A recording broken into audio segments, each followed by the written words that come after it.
Dia juga mengajak gadis ini untuk datang ke rumah demi memberikan bayaran secangkir kopi atas barang yang telah dia berikan. Lalu mereka pun pergi bersama dengan membawa barang tersebut. Setelah sampai di rumahnya, pria ini menawarkan apa jenis kopi kesukaan dari sang dokter yang dijawabnya adalah Robusta. Saat dia membuat kopi di dapur, tiba-tiba saja dokter ini membaca sebuah buku lalu pergi. Setelah kopi tersebut selesai dan akan disajikan, pria ini kaget karena si dokter sudah pulang. Tak lama setelah itu dia mendatangi rumah dokter dengan membawa kopi tadi. Saat masuk ke dalam, dia mendapati dokter ini sedang bersedih. Pria ini bertanya, apakah dia telah membuat kesalahan? Si dokter mengatakan bahwa dia teringat sebuah kenangan. Lalu dia meminta maaf karena telah pergi tanpa izin.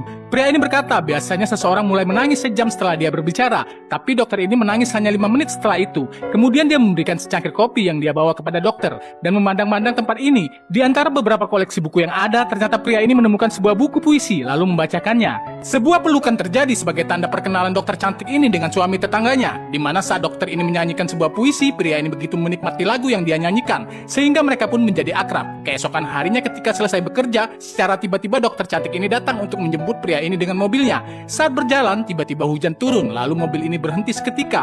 Kemudian dokter cantik ini keluar dari dalam mobil dan berusaha untuk menikmati rintik hujan yang saat ini turun. Pria yang melihat itu pun menyuruh dokter cantik ini untuk kembali masuk dan menyusul keluar mobil, menarik tangannya sehingga membuat dokter ini menjadi simpati atas perlakuan itu. Setelah kejadian kemarin, hubungan mereka pun menjadi lebih akrab dan waktu pun mereka lewati dengan terus bersama-sama seperti layaknya sepasang kekasih yang sedang dimabuk cinta. Melihat keakraban yang sedang terjadi di antara mereka berdua, hal ini membuat istri pria itu pun cemburu. Sampai pada akhirnya di sebuah kafe tempat biasa mereka bertemu, dokter cantik ini melihat istrinya datang dan langsung menemuinya. Dia bertanya mengapa wanita ini datang kemari. Istri pria itu pun berkata mengapa dia membawa suaminya ke tempat favorit mereka. Dokter ini menjelaskan semua demi rencananya sendiri. Saat di malam harinya, istri yang ternyata masih mencintai suaminya ini datang dan mencoba untuk merayu. Tapi di tengah kedekatan mereka, tiba-tiba saja bel pintu berbunyi dan mengganggu kondisi ini. Saat pintu terbuka, tiba-tiba dua orang rekan kerja sekaligus teman dari istrinya ini datang untuk memberikan sebuah ucapan selamat kepada pria ini karena telah terpilih menjadi produser untuk sebuah acara di kantor radio pusat tempat kota mereka tinggal. Dan hal itu akan membuat orang-orang bisa mendengarkan siarannya di seluruh kota.